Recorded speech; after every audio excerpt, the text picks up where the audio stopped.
Welcome to my channel, Lobby 22. Hold on, because it's going to be something incredible. At 11:42 p.m., Edward King's world shatters with a text from his wife, Laura. "I'm not coming back.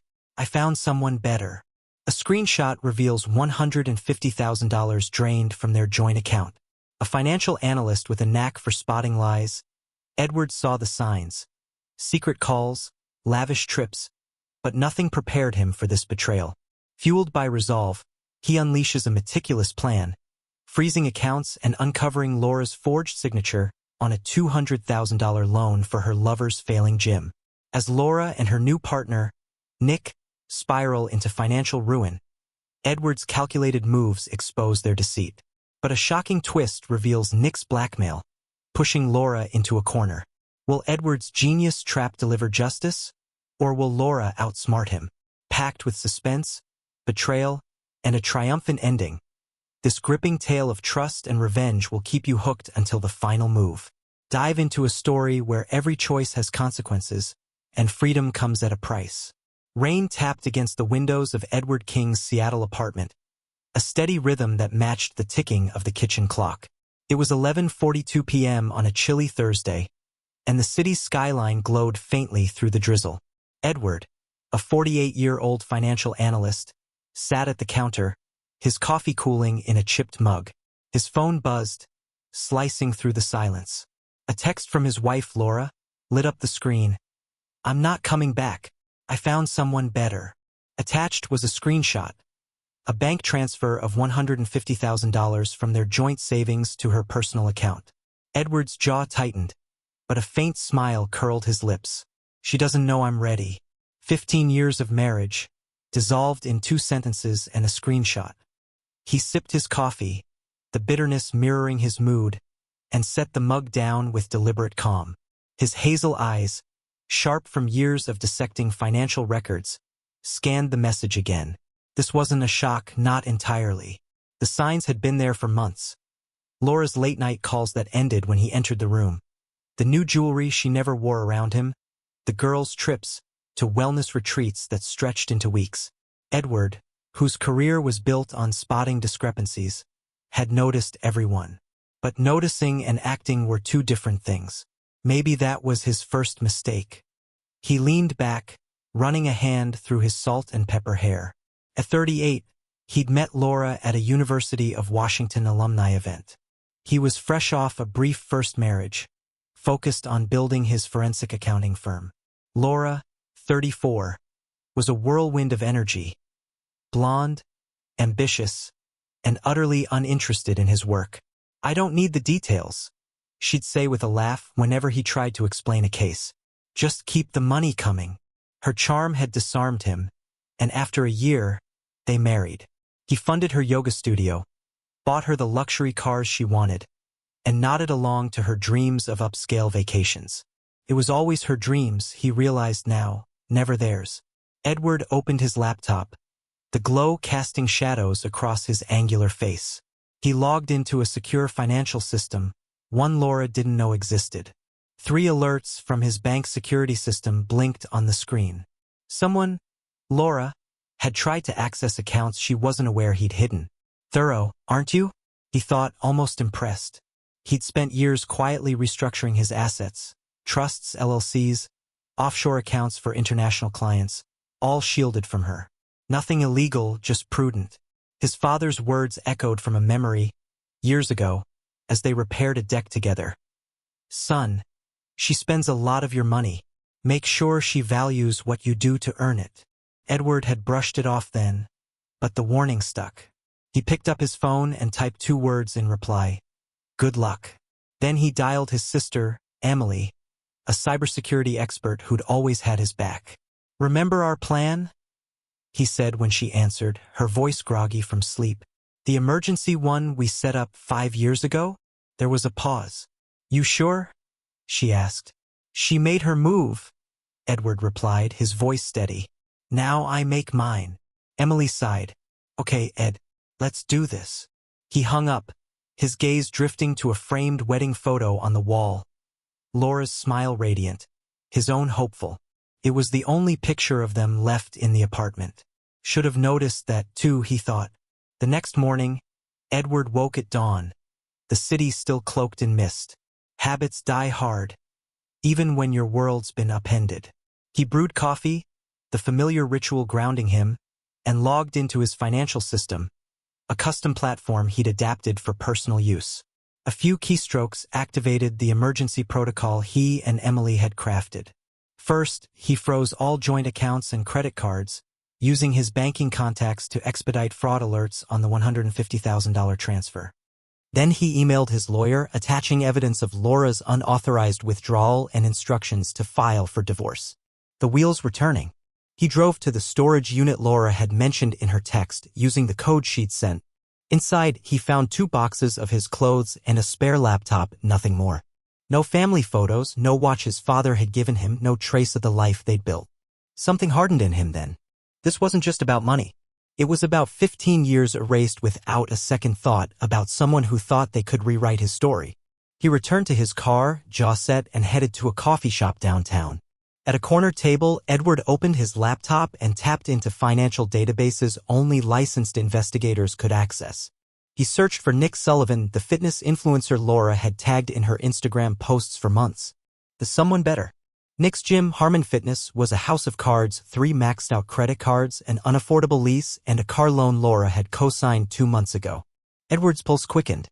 Laura hadn't just left him, she'd bankrolled Nick's failing empire with their money. He closed the laptop, his mind clear. For the first time in years, he knew exactly what to do. Edward King sat in the dim light of a Seattle coffee shop, the hum of early morning commuters blending with the clink of ceramic mugs. His laptop screen glowed with financial data, each line confirming what he'd suspected. Laura's betrayal wasn't a spur-of-the-moment act. It was calculated, woven into months of secret plans. The $150,000 she'd siphoned from their joint account was just the tip of the iceberg. Edward's fingers hovered over the keyboard, his mind racing. He wasn't angry, not yet. He was focused, a predator mapping his next move. He opened his custom financial system, a tool he'd built for his forensic accounting firm but adapted for personal use. A few clicks locked down every joint account he shared with Laura: checking, savings, credit cards. Alerts pinged immediately. She tried accessing another hidden account at 3:14 a.m., likely from her girls' trip in San Diego. Bold move, Edward thought, almost admiring her nerve. He flagged the $150,000 transfer as fraud, leveraging his banking contacts to fast-track the investigation. His phone buzzed. Emily, his sister and cybersecurity expert. "You up?" she texted. "Plans in motion," he replied. "Meet me at my office." Noon. Edward drove through Seattle's misty streets, the Space Needle looming faintly in the distance. His office, a sleek corner suite in a downtown high-rise, was his sanctuary. Charts and spreadsheets lined the walls, a testament to his knack for unraveling financial lies. He emailed his lawyer, Sarah Klein, attaching evidence of Laura's unauthorized transfer and a directive, file for divorce, effective immediately. Sarah replied within minutes, "Got it. I'll draft the papers and request an emergency asset freeze. Expect pushback." Edward nodded to himself. Pushback was fine. He was ready. At noon, Emily strode in, her dark hair pulled into a tight bun, laptop bag slung over her shoulder. "So, Laura's gone rogue," she said, settling into a chair. "What's the damage?" Edward slid his tablet across the desk, showing the bank transfer screenshot. "She took $150,000 and claims she's with someone better. Nick Sullivan, fitness guru. His gym's bleeding cash and she's been propping it up." Emily's eyes narrowed. "She's funding his midlife crisis with your money? That's ballsy." Edward smirked. "That's Laura." 5 years ago, Edward and Emily had devised an emergency plan after his father's warning about Laura's spending. "Protect what's yours," he'd said, hammering nails into a deck. Edward had listened, quietly setting up trusts, LLCs, and offshore accounts for his international clients. Laura knew only about their joint accounts, nothing more. Now, Emily plugged her laptop into Edward's system, her fingers flying as she accessed public financial databases. "Let's see what Nick's hiding," she said. Within an hour, they had a hit. Harmon Fitness LLC, Nick's gym was drowning in debt, $300,000 in loans, unpaid leases, and maxed-out credit cards. Laura had co-signed a $50,000 car loan for him 2 months ago. Edward leaned back, processing. "She's not just leaving me. She's bankrolling his failure." Emily raised an eyebrow. You think she knows how bad it is? Edward shook his head. She's in love, not thinking. He remembered Laura's laugh at their engagement dinner, the way she'd clung to his arm, promising a future together. The memory twisted like a knife, but he pushed it down. Sentiment wouldn't help now. What's next? Emily asked. We dig deeper, Edward said. If she's tied our assets to his mess, I need proof. Emily hacked into Nick's social media, public posts, not private data, keeping it legal. His Instagram painted a glossy lie, chiseled abs, motivational quotes, a thriving gym. But the financials told a different story. Look at this, Emily said, pointing to a loan application. Laura co-signed a $200,000 equipment loan for Harmon Fitness 4 months ago. It's tied to your marital assets. Edward's pulse spiked. She forged my signature, he said, voice low. That's fraud. Emily nodded. Big time. The bank approved it based on your income, not hers. Edward's mind raced back to a moment last Christmas. Laura had forgotten his birthday, brushing it off with a $5,000 watch and an excuse about her yoga studio's expansion. That same week, he'd finalized his emergency plan, sensing her drift. Now it was paying off. Send the loan docs to Sarah, he told Emily. This changes everything. He stood, pacing to the window. Seattle's skyline stretched below, gray and unyielding. Laura thought she could erase him, but she'd underestimated his resolve. By evening, Sarah called. The divorce filing's in motion. The forged loan gives us leverage, possible criminal charges if the bank pursues it. I've requested a freeze on all marital assets pending investigation. Edward exhaled.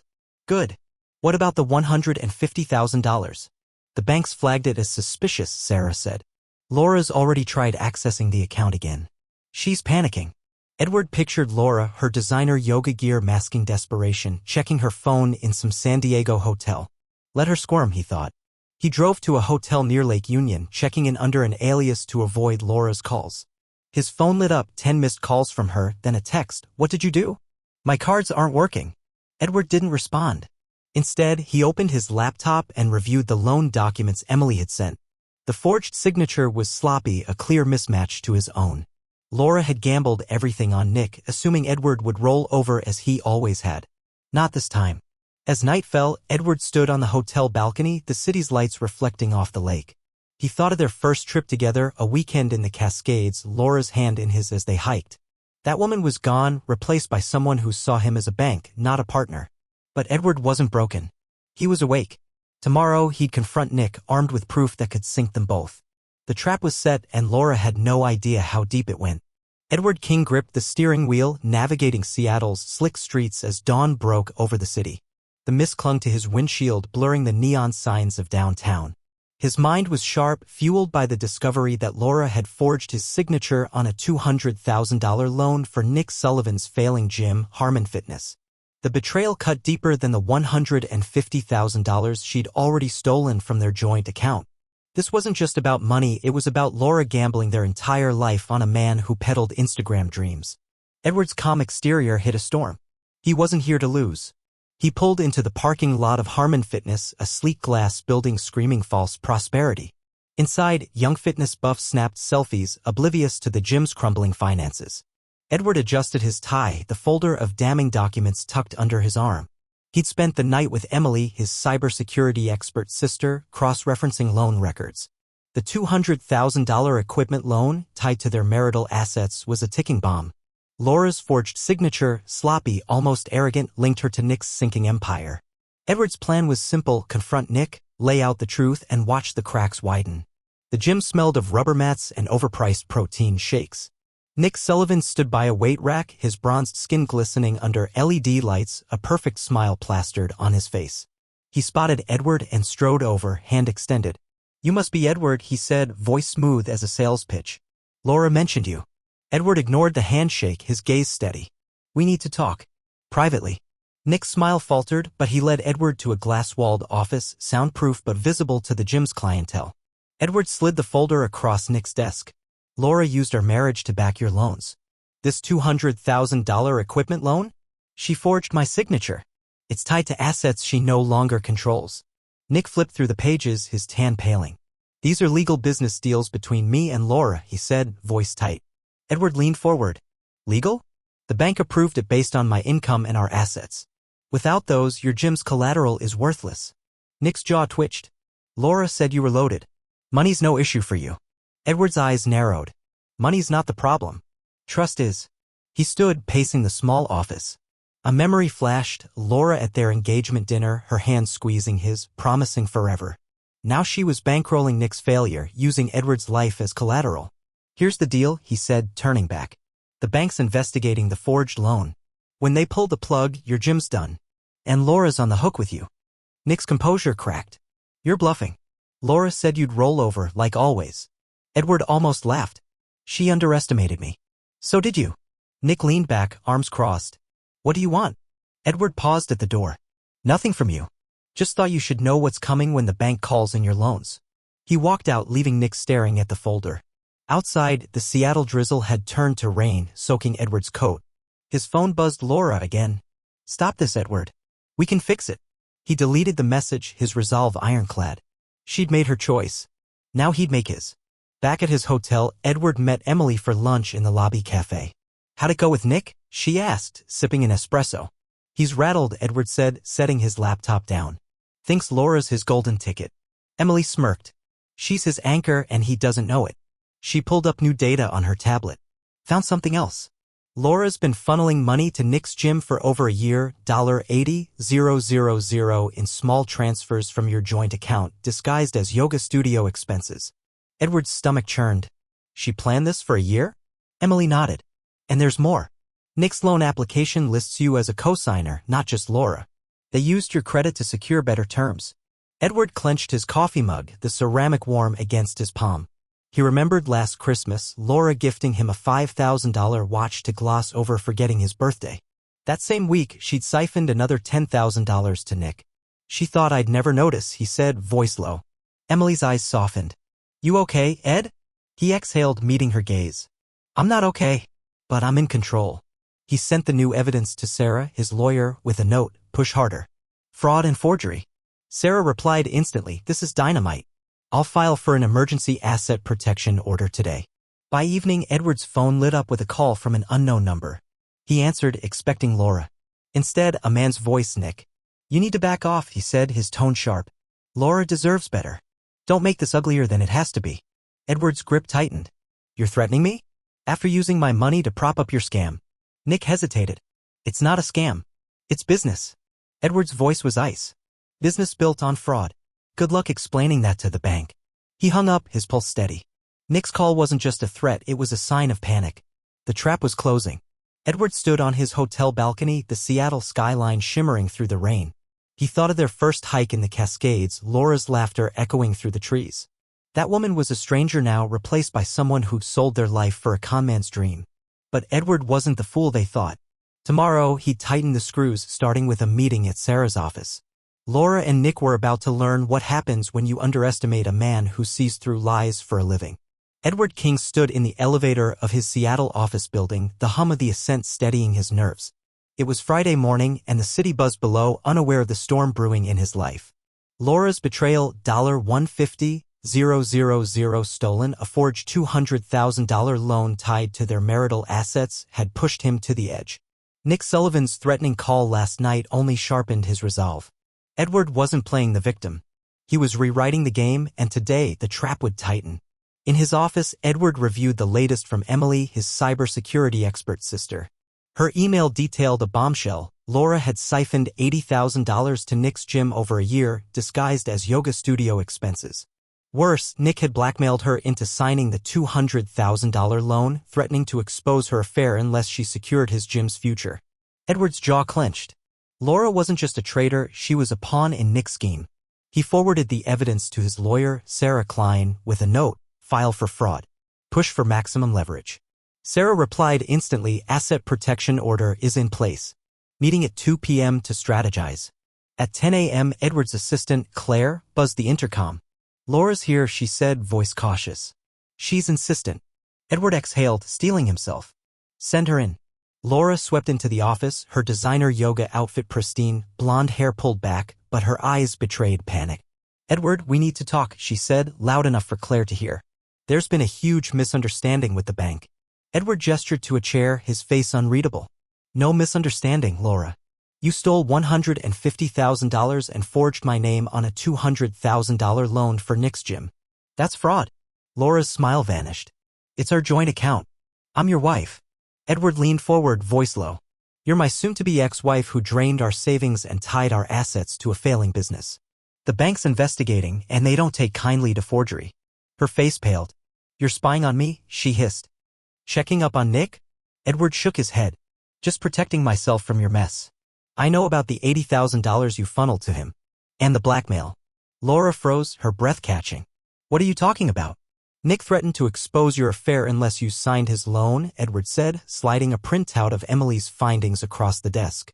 You thought you could use my money to save him. Now you're both drowning. Laura's hands trembled as she scanned the document. This is a mistake, she stammered. We can fix it. Come home, Edward. Let's talk this out. Her voice softened, the same tone she'd used for years to get her way. Edward almost laughed. 15 years, Laura. You thought I'd keep saying yes forever. He stood, signaling the end. Talk to my lawyer. Laura's eyes welled up, but Edward saw through the act. You can't do this, she whispered. I've made commitments to Nick. Deposits on a new place. Edward's gaze was cold. Then you and Nick can explain those commitments to the bank when they repossess his gym. She stormed out, leaving a trail of designer perfume. Edward sat, his pulse steady. The confrontation felt like shedding a weight he'd carried too long. At 2 p.m., Edward met Sarah in her law firm's conference room, its windows framing Puget Sound. Laura's desperate, Sarah said, stacking papers. Her lawyer sent a demand for access to all your financials, claiming you're hiding assets. It's a bluff. Edward nodded. She doesn't know what I've protected. Sarah slid a document across the table. The bank's fraud investigation confirmed the forged signature. They're ready to escalate to criminal charges unless we mediate. Nick's gym is days from repossession. His loans are collapsing without your assets as collateral. Edward leaned back, a memory flickering, Laura's hand in his during their first dance, her laugh echoing in a crowded ballroom.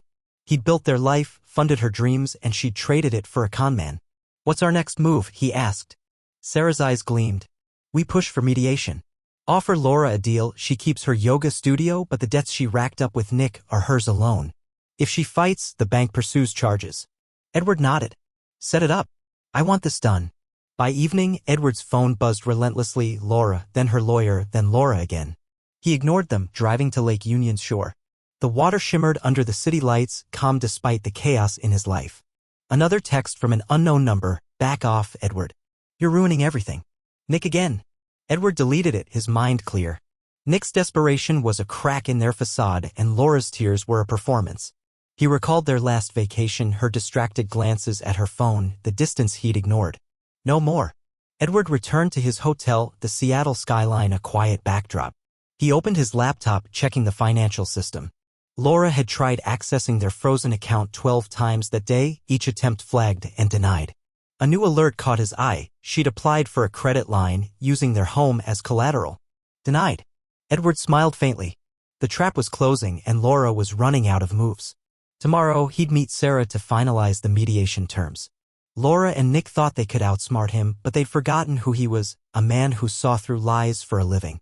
Edward King sat in the conference room of Sarah Klein's law firm, the Seattle skyline framed by floor-to-ceiling windows. It was Monday, 3 weeks after Laura's text had shattered their 15-year marriage. The $150,000 she stole, the $200,000 forged loan, and Nick Sullivan's blackmail had unraveled her world. Edward's trap had closed, and today's mediation would seal it. He adjusted his tie, his face calm but resolute. Laura and Nick thought they could erase him, but they'd underestimated a man who built his life on seeing through lies. The door opened, and Laura entered with her lawyer, a nervous man in a cheap suit. She looked drained, her designer athleisure unable to mask the strain in her eyes.